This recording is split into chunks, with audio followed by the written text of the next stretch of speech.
My name is Jonathan Garcia. I'm 20 years old. I live in the Upper West Side in Harlem. I grew up with a mom that raised 4 kids by herself. I never had a father. The only time he came around was to argue with my mother. My stepfather, he was in jail most of the time. It was just an absence there. That's why I looked toward my brothers. My name is Christopher Johnson. I'm 24 years old. I'm from Bed-Stuy, Brooklyn, New York. Your environment is mostly based on your income. And where I'm from, poverty is commonplace. Everybody wants to be a gangster, everybody wants to be a drug dealer, everybody wants to be feared. And I never really wanted that. I wanted to be smart. I wanted out. I wanted to eat well. I wanted to travel. I wanted to see the world. Oh, I got ridiculed tremendously for reading books because I would always walk around reading a book, carrying a basketball. That was like my uniform. And they had nothing bad to say about the basketball, but every time I pulled out the book. My name is Ashley Brandon Moore. I'm 20 years old. I'm from the South Bronx. I grew up moving from borough to borough. I was in 4 different foster homes. My mom, she was addicted to drugs. She was not home a lot. She didn't leave an extra key wherever she went. So I would have to send my siblings to school, but not attend school myself because we couldn't leave the apartment open. She had the key. We didn't have food always in the refrigerator. That's why we were placed in foster home. And then my grandmother, she adopted me. I was 14 years old when my mom passed away. And then my sister took custody of me. That completely threw me off. Completely threw me off. To have someone, which was your mother and your father, just like disappear. Like, that's it. I closed out the whole world. The whole world. Before my mom passed away, I think I was an average student. Never was at the top of the class, of course. After my mom passed away, I was at the bottom of the class most of the time. All of the time. Junior high school and high school, I was a good student. I got straight A's. I was in a lot of activities on the cheerleading squad and JROTC, the journalism team. And then the second semester of 11th grade, my dad died that year. He got murdered in front of my grandmother's building, and I witnessed that. I looked out the window and I saw the gun action. I just felt like the world ended. It was hard for me. I didn't want to go to school. I wasn't going home to my grandmother. Like, I didn't want to be around anybody. I kind of retreated from my family and friends, everyone who loved me. I just, like, blocked them out. I didn't graduate from high school. I went to Catholic school my sophomore year, and I ended up on the money. So I said, you know what, I might as well just take my GED, but it doesn't make a difference. I did not graduate from high school. I did get my GED. I stuck it through, and I graduated from high school. College never went through my mind. Not once. Like, maybe college? Nope. Not at all. I got accepted to programs called City Year New York. I started, I was doing well, but I would be late a lot. I fired myself from the program. I was disappointed, I cried, I begged for another chance. My priority was to work and get money now. That's what I thought back then. Oh, what kind of jobs wasn't I doing? I did a little bit of everything. I was a messenger. I delivered packages for Fresh Direct. I worked at FedEx. I worked for a shipping company. McDonald's I worked at a couple times. I didn't really see a future. I worked in a furniture factory in Rhode Island, moving furniture back and forth through the warehouse. It got to a point where I would come home with my back hurting. I'm only 20 years old. My back isn't supposed to be hurting. I was living in a homeless shelter, so I had to get a job. I found myself working at this restaurant called Hale and Hearty Soups, tossing salads and serving soups. I was not seeing my future at all. I just was like, I can't find anything else. This is what I'm doing until something else comes along. I didn't know what to do. I just was trying to save money and just live. So I spoke with my brother. He said, you're definitely a bright kid. You can do a lot better. And he told me about this program called Europe. I said no. I was like, what, a program? Come on. He told me, you have literally nothing to lose. I wasn't going to school. I wasn't working. Nothing. My friend Tanya told me about Europe. She called me. She was like, you better do it. You just have to get this, and that, third. You got your diploma, right? And both of us got accepted. The fact that it was on Wall Street just blew my mind. I had never been to Wall Street. I've never been in a corporate environment, 1.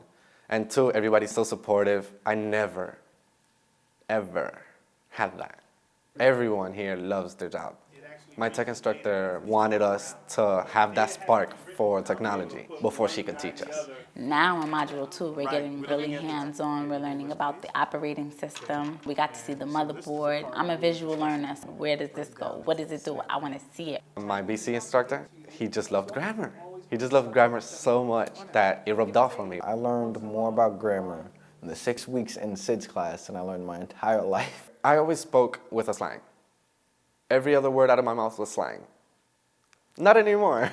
How to send a proper email, how to do meeting notes, and how to give a proper handshake, how to introduce someone. Normal things that you do every day that you might not notice. You should know the proper way to do it. In a networking event, how to hold a plate, a napkin, and a cup in the same hand and have the other hand free to give a handshake to someone. Just, hi, nice to meet you. It changes how people see you in a big way. She's friendly. She smiles.